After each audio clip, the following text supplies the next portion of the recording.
Ada thought the worst part of watching her family's legacy nearly die would be the silence. The moment she'd have to call her mother back home and admit she failed. She was wrong. The worst part was realizing, as a sleek black Mercedes sealed her car against the London curb on a golden Thursday afternoon, that the man responsible for stopping her in the middle of one of Europe's busiest streets had known exactly who she was before she ever landed at Heathrow. He stepped out of the sedan the way powerful men always do, unhurried, completely unbothered by the red double-decker buses piling up behind him, the chorus of horns, the entire city grinding to a halt at his inconvenience. Dark aviator sunglasses, a black tailored suit so immaculate it looked like an insult to every other man on the street. Arms crossing over his chest with a slow, deliberate ease that said, "I do not answer to traffic." Ada got out of the car. She knew it was the wrong move. Her driver whispered her name once like a warning. She got out anyway, emerald dress, gold earrings catching the late sun, silver clutch gripped in one hand like a shield, because Ada did not sit in the back of cars while men rearranged her life on public streets. He looked at her the way a person looks at a flame they already know will burn them. Not afraid, quietly fascinated. He tilted his head, just slightly, as if recalibrating something in a private calculation she wasn't supposed to see. Then he smiled, barely, and stepped close enough that the city went soft around the edges. "You really are a stubborn girl," Kim Woo-jin said, the way a man says the weather is nice, like it was a simple observation about the world, not the first move in a game she didn't know she'd already agreed to play. "Dinner, by 9:00 p.m. He pressed a single embossed card into her hand, turned, and walked back to the sedan. His convoy dissolved into London traffic, as if it had never existed. Ada stood alone on the pavement, the card warm between her fingers, the city resuming its noise all at once, and understood, with a cold clarity that settled at the base of her spine, that her gemstone shipment, her distributor meeting, and everything she thought she knew about her own business had just become the least dangerous thing about her day. "Drop a comment telling me what country you're watching from. I want to know exactly how far this story has traveled. And hit subscribe so you don't miss the moment Ada walks into that 9 p.m. dinner and turns every table in that room." She turned the card over once. No name, no telephone number, no website printed in tasteful lowercase. Just the embossed emblem on one side, a stylized mark she didn't recognize yet, and on the other, nothing. Blank cream stock. The silence of something that had no need to explain itself. Samuel was still at the wheel, his hands resting carefully at 10 and 2, not looking at her in the mirror. That restraint told her everything about how alarmed he actually was. "Drive," Ada said. He drove. She had come to London with one objective. 7 years of designing custom jewelry from her studio in Lagos, sourcing stones from cutters in Antwerp and Jaipur and Nairobi, building a client list one referral at a time until the referrals started arriving without her chasing them. All of it had been pointed at this single meeting like a compass needle at north. The Harrington Group distributed to 43 countries. She had written that number on a post-it and pressed it inside the cover of her lookbook the day the meeting was confirmed. 43. She looked at it sometimes the way people look at the destination on a long train journey, not to feel joy necessarily, but to feel the direction. She sat in the back of Samuel's car with the embossed card in her clutch and tried to return to her lookbook notes. The tourmalines, the brushed gold settings, the margin annotations she had been refining since 6:00 a.m. She read the same sentence 4 times and absorbed none of it. He had known exactly who she was before she ever landed at Heathrow. That was the part she kept returning to. Not the interception itself, aggressive, alarming, orchestrated, but the specific intelligence it required. Her arrival date, her driver, her route. Someone had given him those things, or he had taken them, and either way it meant her London arrangements were not as private as she had believed. She pressed the lookbook closed and looked out at the city instead. The meeting at the Harrington Group went well. It went well because Ada was good at her work, and because she had prepared for 6 months, and because the acquisitions director, a woman in her 50s named Caroline Bright with silver hair, and the particular stillness of someone who had sat across from too many designers to be easily impressed, turned the pages of Ada's lookbook with the careful slowness that meant she was actually looking. They talked for 90 minutes. Ada answered questions about her sourcing ethics, her production capacity, her pricing architecture, and the story behind the brand, her grandmother's workshop, the original hand tools still hanging above the current studio bench, the design language that had evolved across 3 generations without ever losing its root. Caroline listened. At the end, she said she'd like to schedule a follow-up with the commercial team. They shook hands. Ada smiled. She took the lift back down to the lobby, sat in a chair near the entrance, and made the call she had been postponing since Regent Street. Her logistics manager, Dealey, answered on the second ring. "Pull up the customs manifest for the March shipment," she said. "The raw stones, all of it." A pause, typing. "Is something wrong?" "I don't know yet." She waited. The lobby moved around her, a couple with identical roller cases, a man in a lanyard speaking fast into his phone, a receptionist redirecting someone toward the lifts with a patient, practiced gesture. Ordinary afternoon. Ada sat very still and listened to Dealey typing 400 miles away in Lagos. "Okay," he said. "I have it." The tourmalines listed in crate 3. Cross-reference, the declared weights against the certificates of origin. A longer pause. "Ada," his voice had changed, flattened into the register people use when they don't want to say what they're about to say. "There's a discrepancy." "How much?" "Declared weight is 412 grams. The certificate of origin shows 389. 23 grams, not catastrophic on its own, not nothing. The grading report from the Antwerp house, is it in the file?" Silence, more typing. Then, "It should be. It was on the original order." "Is it there, Dealey?" "No." Ada looked at the card in her hand. She had been looking at it on and off since Regent Street, turning it at different angles in different light. The embossed emblem was a stylized mark, angular, precise, the kind of symbol designed to be recognizable to the people who needed to recognize it and opaque to everyone else. She had seen it once before. 3 years ago, in a long-form piece about the gray market luxury trade networks operating across the continent. The journalist had described the organization behind the emblem in careful, litigation-aware language, influential, internationally embedded, operating across frameworks that conventional regulatory bodies do not reach. She had found the profile interesting the way you find alarming things interesting when they have nothing to do with you. "Dealey," she said, "don't open anything else in that folder. Don't forward it, don't print it, don't touch it until I call you." She paused. "Does anyone else in the office have access to the March manifest?" A beat of silence that told her the answer before he gave it. The logistics coordinator, and whoever he copied on the original customs filing. "Find out who he copied, quietly, don't ask him directly." She stood up. "I'll call tomorrow." She hung up, slipped the card back into her clutch beside the lookbook, and walked out into the London afternoon. The worst part, she thought, stepping onto the pavement with the city resuming its noise around her, was not the discrepancy. It was not even the missing grading report. It was the plain, cold arithmetic of it. Someone inside her operation had done this deliberately, and they had done it knowing her name would be on every piece of paperwork. She had until 9:00 p.m. to decide what to do about it. She spent the hours between the Harrington group and dinner doing 3 things.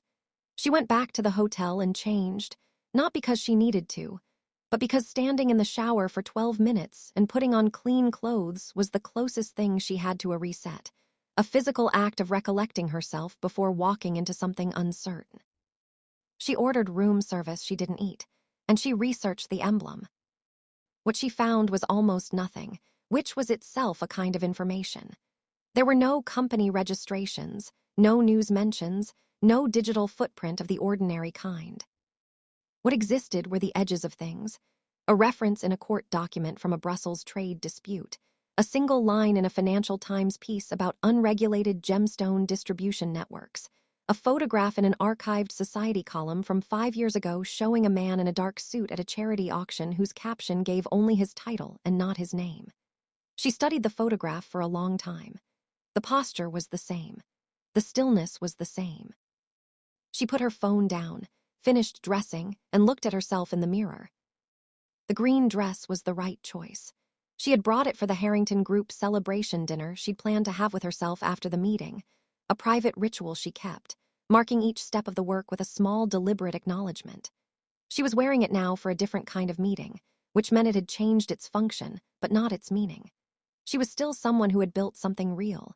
She was still the person who knew exactly what her stones weighed and where they came from. That had not changed. She picked up her clutch and left the room. The dining club was on a narrow street off Grosvenor Square, announced by nothing more than a brass number inset into stone and a doorman who looked at her face, checked something on a small card in his breast pocket, and stepped aside without a word.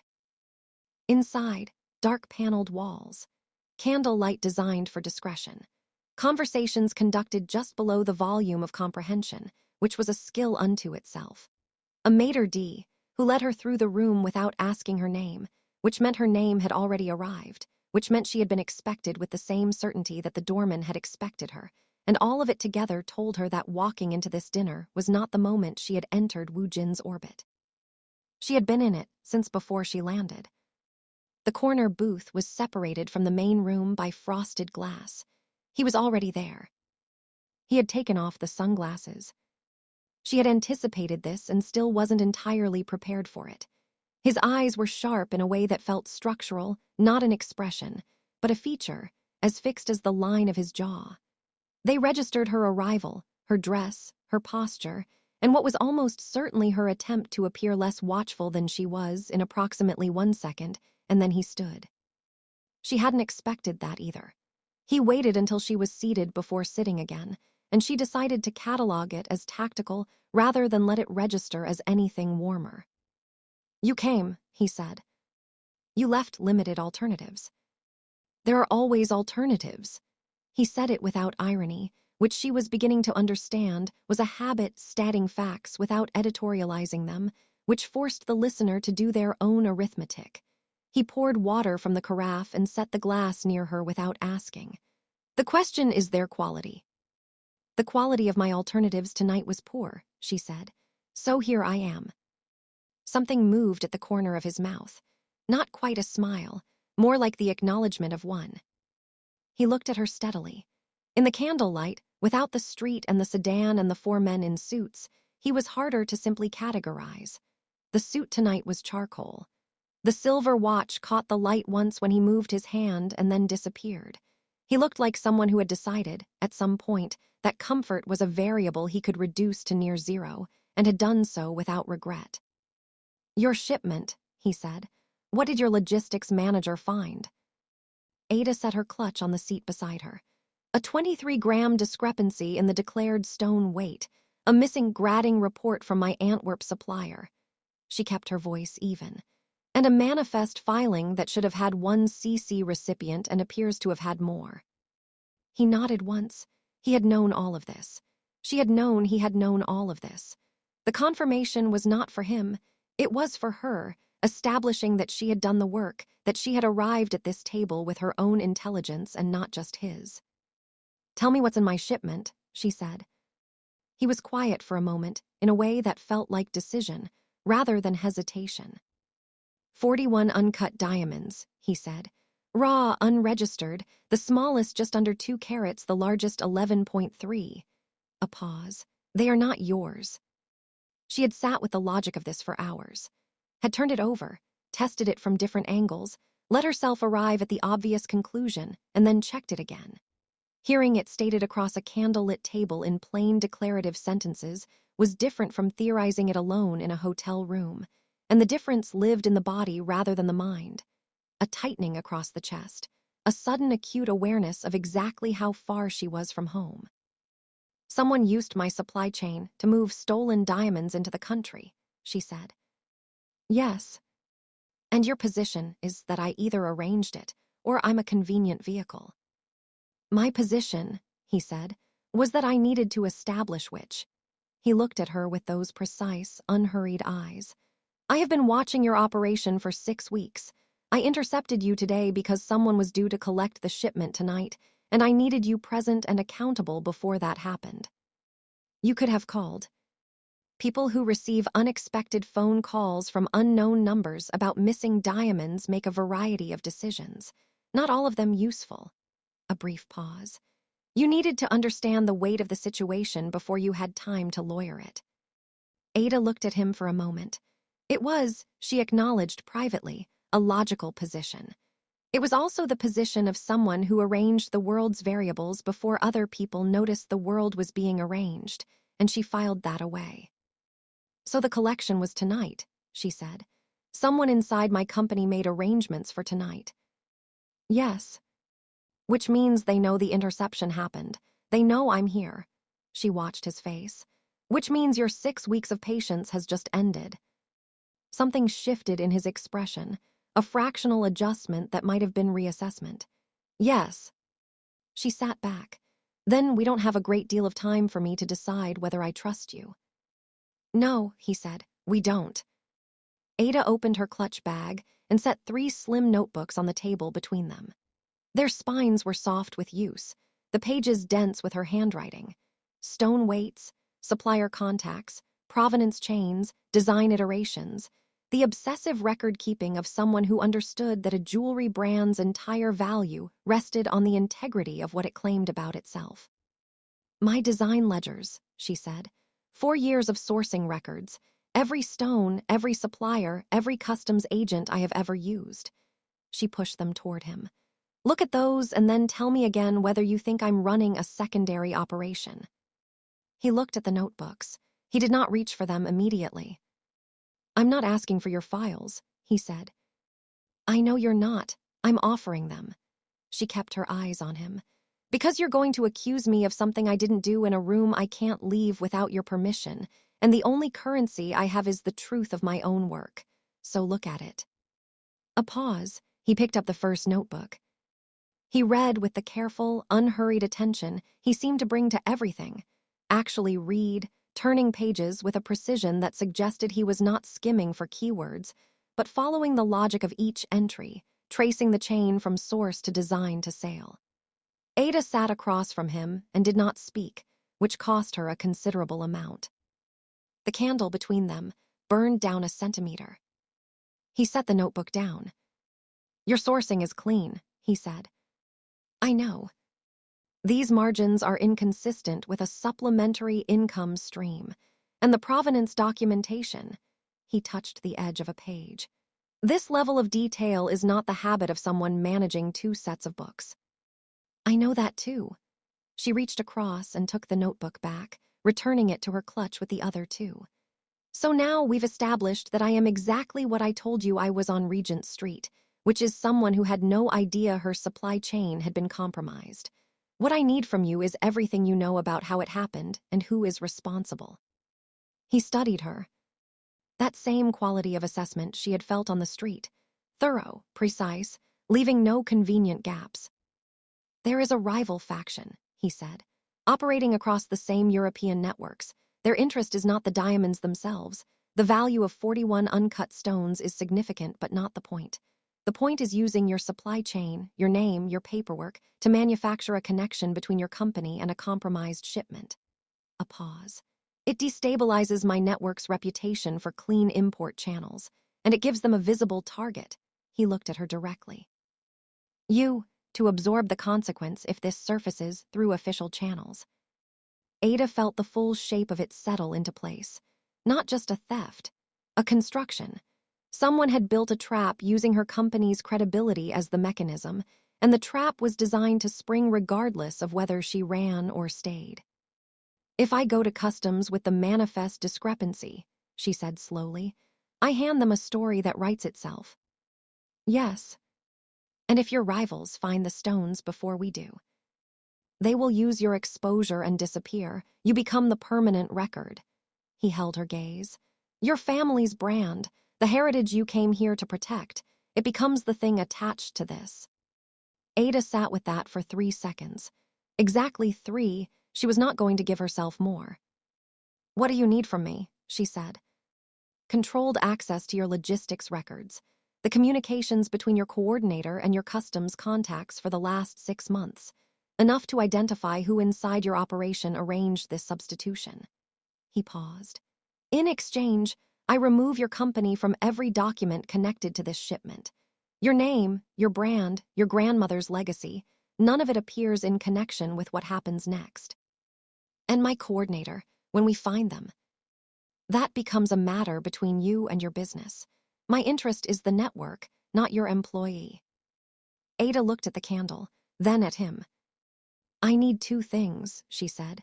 "First, everything you know about the rival faction as it becomes relevant, not summaries, not what you decide I need to know, everything." He was quiet for a moment. "That's not how I operate." "I understand that. I'm telling you it's the condition." She kept her voice entirely level. "If I'm inside this with you, I'm inside it with full information. I won't be managed. I won't be moved around a board without knowing the other pieces." She paused. "You've spent 6 weeks watching my operation. You know I don't make decisions from partial data. Don't ask me to start now." He looked at her for a long moment. Outside the frosted glass, the dining room murmured along, entirely unaware of the negotiation happening in the corner booth. "And the second condition," he said. "We find the mole in my company together, not you presenting me with a name after the fact. Together." She met his eyes. "Because whoever it is, they used my trust to do this. That is mine to resolve." The silence between them had a different quality now. Not the silence of a power imbalance, but something closer to 2 people in a room who have just stopped pretending they are not equally matched. Wu Jin said, "Full information as it becomes relevant." "You said that before. My answer is the same." His expression shifted again, that same fractional movement she was learning to read, the one that preceded something honest. "What I can tell you is constrained by what keeps you safe. That is not management. That is a practical limit." Ada considered this. It was not a concession, but it was not nothing. It was the first time he had framed a restriction in terms of her rather than his own operation, and there was a difference. "Agreed," she said, "with the understanding that I will ask questions and you will answer them." "You will ask questions," he said, "and I will answer the ones I can." "That will have to do." She picked up her water glass. He picked up his. They did not toast. That would have been absurd. 2 people with no particular reason to trust each other sitting in a private dining room in Mayfair negotiating the terms of a dangerous alliance over candles and untouched food. But there was something in the small parallel gesture that acknowledged what had just happened. A beginning, careful and conditional, struck between 2 people who both understood that the city outside had no idea what it had set in motion on a golden Thursday afternoon. London went on being London, indifferent, brilliant, full of people moving through their ordinary evenings. And in a corner booth off Grosvenor Square, the most dangerous deal Ada had ever made was already in motion. Tell me the city you're reading this from. I want to see how far Ada's story has traveled. Subscribe now, because the next chapter is where Ada finds out exactly how close the betrayal was. The alliance was struck just before 10 o'clock, which meant Ada walked out of the dining club into a Mayfair night that had turned cool and blue, the kind of London evening that smells faintly of rain that hasn't arrived yet, and made 2 decisions before she reached the pavement. The first, she would not go back to her hotel.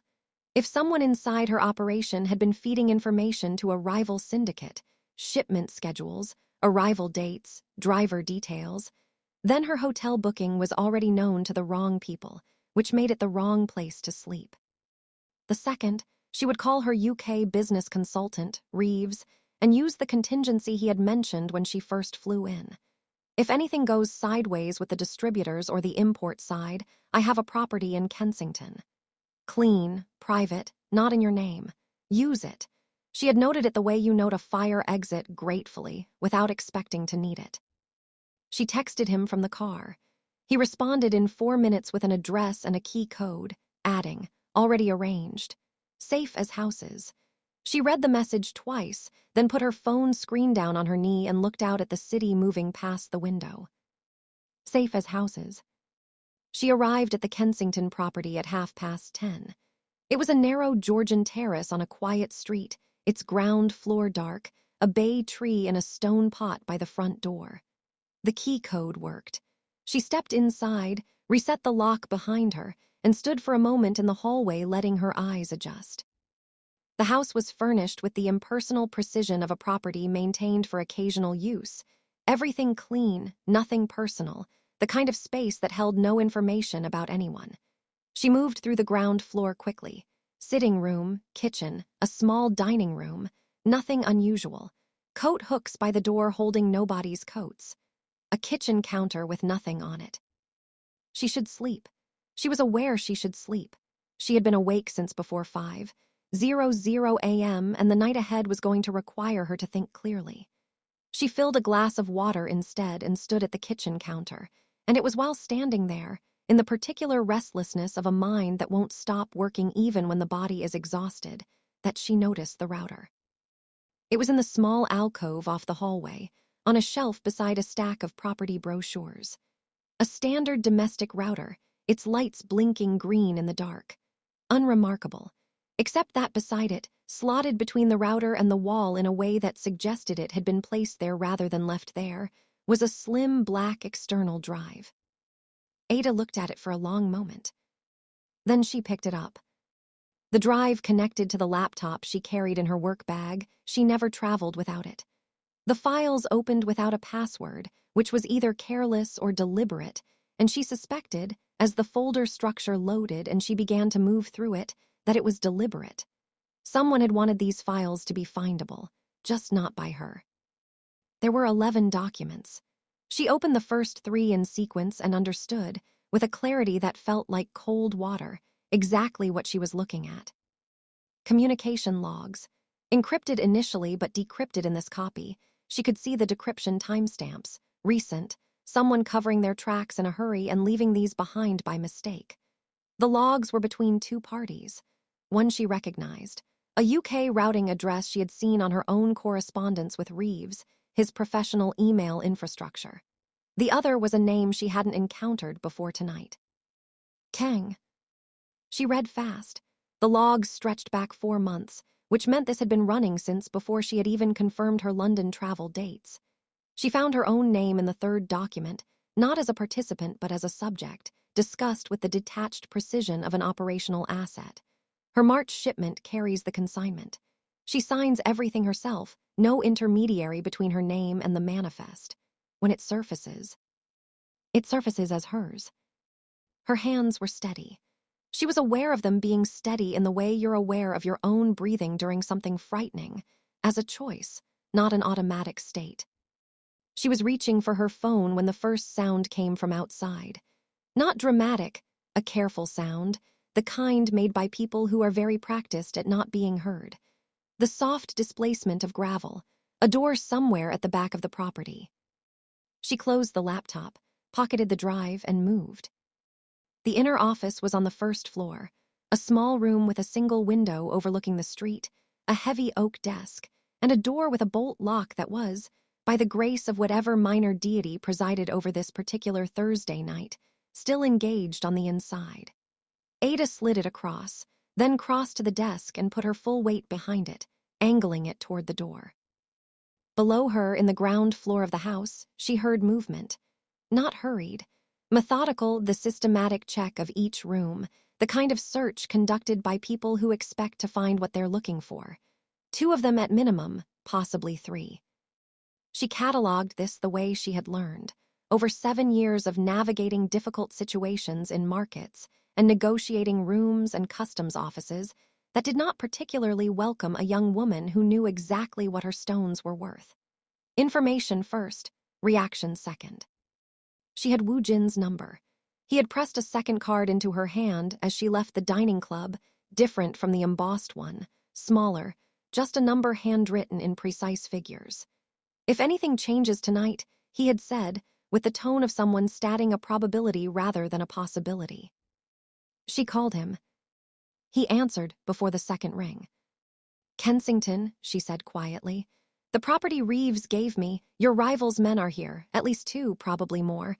I'm on the first floor, inner room, door bolted. A pause. And Reeves is working for Kang. I have the logs. A beat of silence. Brief and total. The silence of someone reorganizing information very quickly. Don't open the door, he said. I wasn't planning to. Can you see the street from the window? Yes. Stay at the window, 15 minutes, he paused. Ada. She waited. Don't make it 12, he said, and ended the call. Below her, a chair, a table, moved across a hard floor. Then footsteps on the stairs.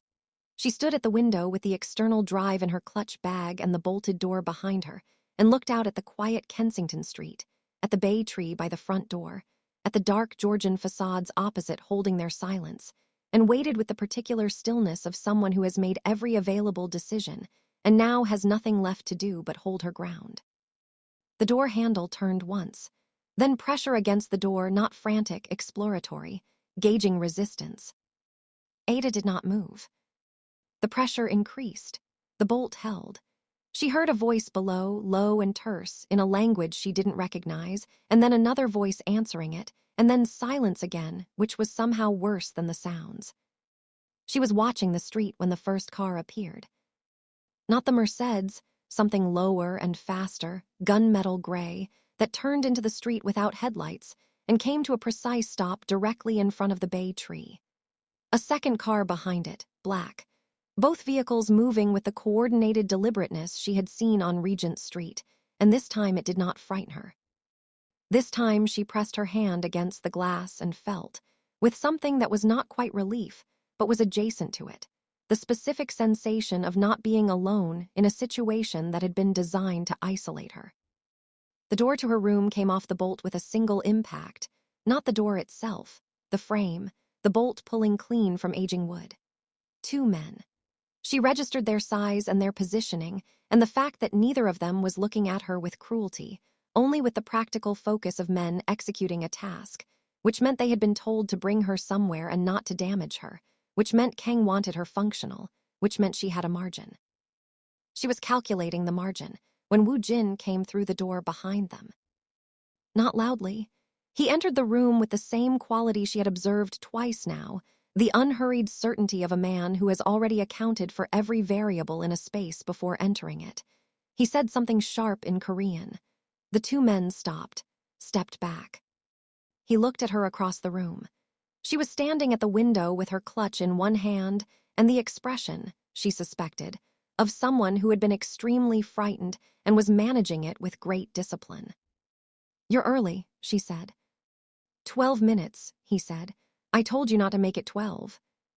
She looked at the broken door frame, at the 2 men now standing in the hallway with the careful blankness of professionals waiting for instruction.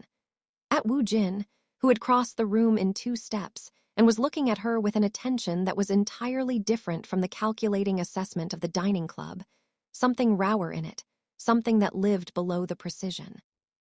The drive, she said, and took it from her clutch. He took it. Their hands were close in the exchange, and neither of them moved back immediately, which she noted and set aside. Can you walk? He said. I've been standing at a window for 11 minutes. Yes, I can walk. He almost smiled. Then walk. His vehicle was the lower, faster car she had seen from the window, not the Mercedes, something with darkened glass and the kind of quiet interior that suggested significant engineering, dedicated to making the outside world irrelevant. She got in. He got in beside her. The car moved before the door was fully closed, and Ada sat in the passenger seat and felt, for the first time since Regent Street, the specific exhaustion of someone who had been running on adrenaline for approximately 9 hours. Reeves has been running information to Kang for at least 4 months, she said. The logs on that drive detail the entire arrangement. He flagged my March shipment specifically because my name would be attached to the manifest with no intermediary. I know about Reeves, Woo Jin said. She turned to look at him. I've known for 3 weeks, he said. I didn't tell you tonight because I needed you to find it yourself. If I handed you the information, it would read as my intelligence. A document you find in a house is yours. It's evidence you can use independently. Ada processed this. The car moved through the dark city. You sent me to that house knowing those files were there.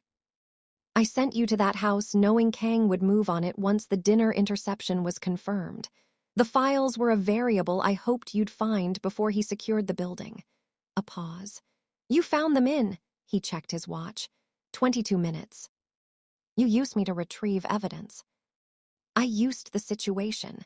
He turned to look at her. You were never in the building longer than I was willing to allow. Ada sat with this for 3 seconds. It was a fine distinction, and she was not certain it was a satisfying one, but she was also aware that she was alive, in possession of evidence that implicated both Reeves and Kang, and moving through London in a vehicle that no one currently hostile to her knew the location of. The outcome was functional. That was still a considerable risk with my safety, she said.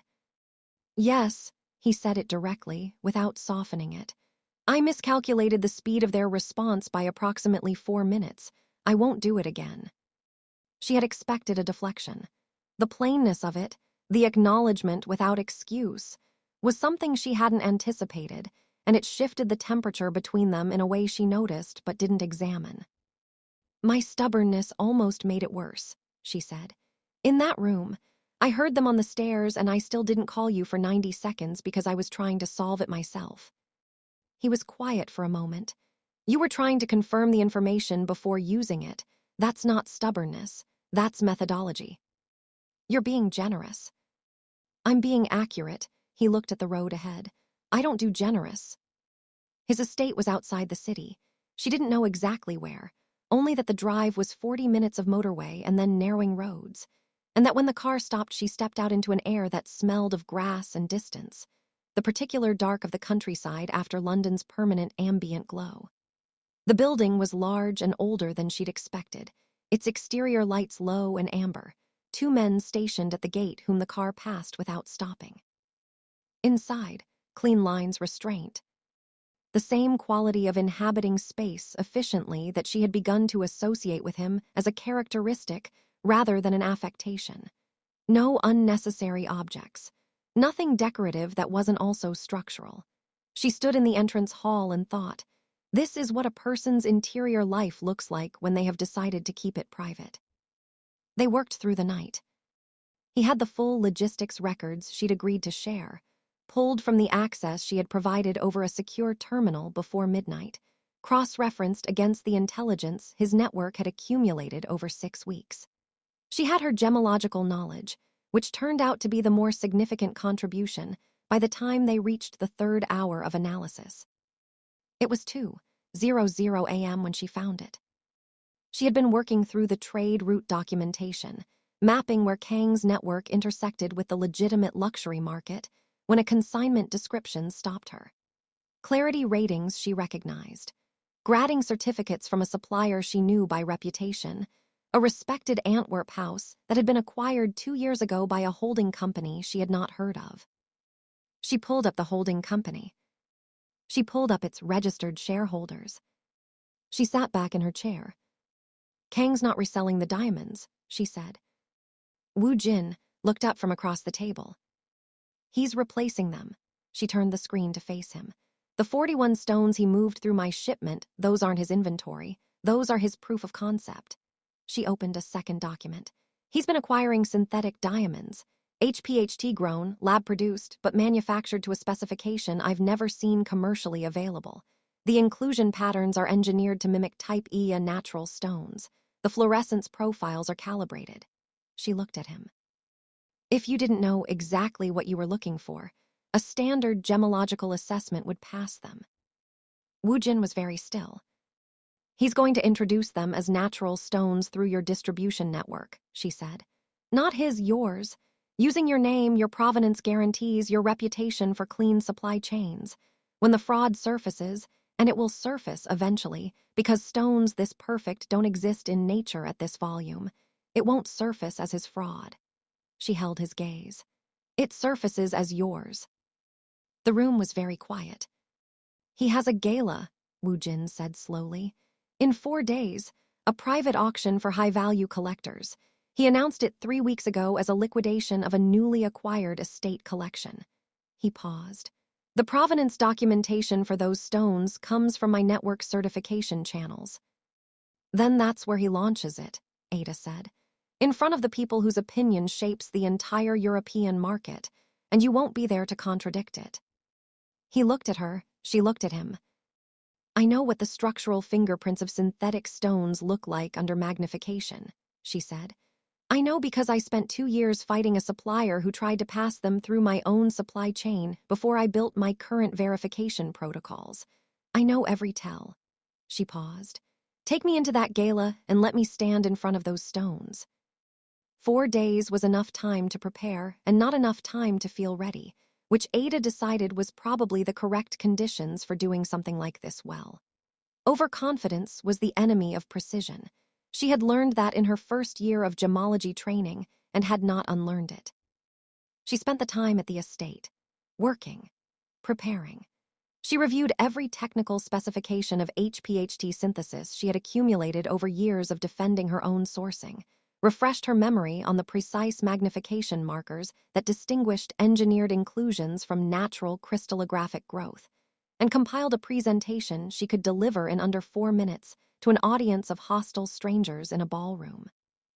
She also, incidentally, learned that Wu Jin made excellent coffee at 7 in the morning and was a worse sleeper than she was, which she discovered when she found him at the kitchen table at 1:00 a.m. on the second night, working through documents with the same focused attention he brought to everything. He looked up when she appeared, assessed the situation, and poured her a cup without asking. They worked in parallel silence for 2 hours, which was, she thought, a companionable kind of silence, the kind that required some degree of trust to maintain.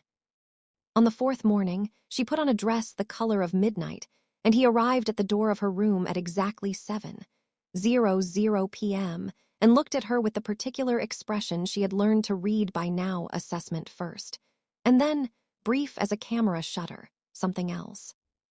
Ready, she said. It wasn't a question. Yes, he said, not to the question she hadn't asked. The gala was held in a venue in Belgravia that had been everything over its 200-year life: private residence, embassy, exclusive members club, and wore the layered history of all of it in its proportions. The ceiling height, the chandelier scale, the marble entrance hall that arrived before the interior did. It was full when they entered, which meant it was exactly as full as the guest list allowed. 140 people in evening dress with champagne, and the particular social alertness of people who were there to see as much as to be seen. They were noticed. She felt it as a shift in the room's ambient attention, the small redistributions of gaze that move through a crowd when something worth looking at arrives. Wu Jin at her side, charcoal suit and the silver watch and the quality of absolute stillness that rooms tended to organize themselves around. Ada with her shoulders back and her preparation inside her like ballast. Kang was on the far side of the room. She had seen his photograph. He was shorter than the photograph had suggested, with the kind of compact authority that announces itself through posture rather than height. He stood near a display of stones on a velvet-covered central table, 6 pieces in custom settings, each under a dedicated spotlight, each accompanied by a certificate card. A crowd had gathered. She heard words she recognized from across the room: estate provenance, exceptional clarity, natural type Ia. She and Wu Jin crossed the room without hurrying. Kang saw Wu Jin when they were 20 feet away. His expression moved through several quick states: surprise, recalculation, something that was not quite fear but was not confidence either. He recovered. He was good at recovering. Wu Jin, he said, as they arrived at the edge of the display table. I didn't expect you tonight.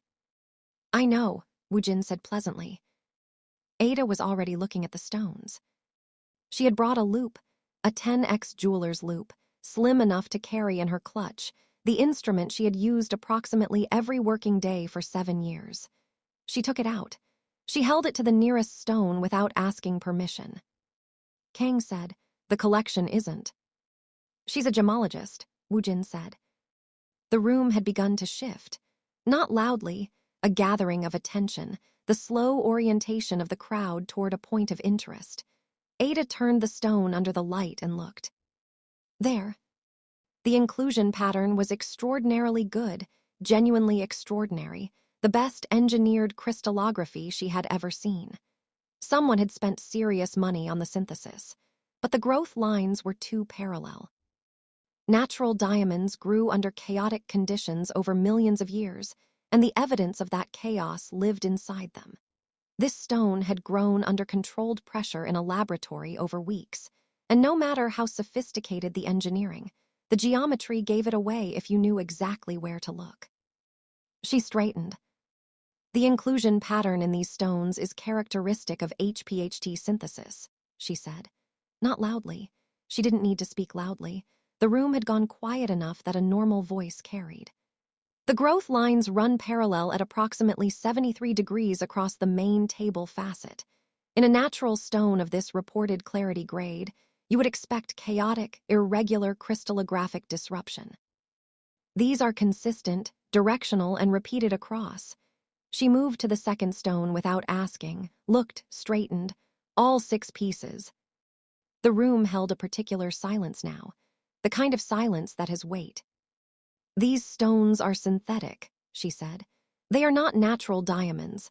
They are not estate gems, and the certification papers attached to them. She picked up the nearest certificate card, bear provenance marks from a supply network whose reputation has been deliberately borrowed to authenticate a fraud. Kang said something, the beginning of a denial, the opening of the space where a counter-argument would go. It didn't land. The room was already moving, the specific movement of people who have attended enough high-value transactions to understand when they are looking at a very large, very expensive mistake that they were about to make. A man to Ada's left, she would learn later, he was one of the major gemstone collectors in Northern Europe, a person whose opinion moved markets, picked up the stone she had replaced on the velvet and looked at it for a long time. Then he set it down. The sound of that stone being set down was quiet and total and final. Kang turned. His exit was blocked. Not dramatically. Wu Jin's people did not operate dramatically. But the men who had arranged themselves near the room's exits over the previous 20 minutes were there, present, and Kang looked at each of them in sequence and understood the geometry of the situation. He looked at Wu Jin. Wu Jin said nothing. He simply looked back, with that quality of absolute unhurried patience, and waited. Kang, Ada observed, had no remaining moves. The room knew it. He knew it. The particular silence of a man whose entire construction has just been publicly dismantled in front of every person whose opinion matters is a very specific kind of silence, and it was all that remained of him in that room. 6 months later, on a Thursday afternoon in November, Ada stood in the center of her flagship boutique on a quiet street in Mayfair and straightened a display card for the 4th time. It didn't need straightening. She knew it didn't need straightening. The boutique was perfect. She had overseen every detail of its fit-out over the preceding 4 months, from the matte white walls to the individual spotlights above each case to the way the door handle felt in the hand, solid and considered, the kind of detail most people wouldn't consciously notice, and which mattered precisely because they wouldn't. The cases held 62 pieces, every stone with a provenance chain she had personally verified. Every setting bearing the mark of her grandmother's original workshop, updated and contemporary and rooted. The Harrington Group had signed 6 weeks after the gala. 22 countries to start, with a rolling review toward 43. Reeves was gone, reported, documented. The Kang connection detailed in the evidence Ada had pulled from the Kensington Drive and submitted through channels that Wu Jin had arranged, and that had, quietly and efficiently, produced outcomes she didn't ask too many questions about. The logistics coordinator who had arranged the March substitution had resigned before she could act, which told its own story. Her import protocols were rebuilt from scratch, with a verification layer she had designed herself. The boutique opened at noon to an invitation list of 80, which became 120 by 3:00 p.m. because word traveled in the way that word traveled in this world, quickly, among people who paid attention to where quality was going next. Caroline Bright from the Harrington Group came at 2:30 and stayed for 40 minutes, which was a very good sign. A collector she recognized from the Belgravia Gala came at 4 and bought 3 pieces and left a card requesting a private consultation. By 7, the space had quieted. The last guests had gone. Ada stood alone in the center of the room, surrounded by her own work, in a city that had tried to dismantle her and hadn't managed it. She was looking at the tourmaline piece in the central case, a setting she had designed specifically for this boutique, a stone whose particular asymmetry she had noted in her lookbook margin on a hired car on Regent Street 6 months ago, on the morning her life had temporarily rearranged itself around someone else's criminal enterprise, when she saw the lights change in the window. A car, black, moving slowly along the street outside with the unhurried deliberateness of something that had no reason to hurry. It stopped at the curb. Woojin stepped out. He was wearing a dark coat over the familiar dark suit, the November air doing nothing to the stillness he carried with him like a climate. He looked at the boutique for a moment, at the warm light of it, at the way the pieces in the cases caught that light and held it, and then he looked at her through the glass. Ada walked to the door and opened it. "You're not blocking my path," she said. "No," he said. Something in his expression was different from the dining club, from the estate, from every version of him she had encountered across the last 6 months. Less architecture, more interior. Less calculation, more arrival. He looked at her the way someone looks at a place they have been navigating toward for a long time. "I thought I'd try standing alongside it instead." Ada held the door open. "Then come in," she said. "I'll show you what 43 countries looks like." He crossed the threshold. The London night was cold and clear behind him, the city carrying on as cities do, indifferent, brilliant, full of ordinary people moving through their ordinary evenings. Ada closed the door. Pin your city in the comments. Every location is a place this story has reached, and I want to see the whole map. Subscribe so you're there for whatever comes next.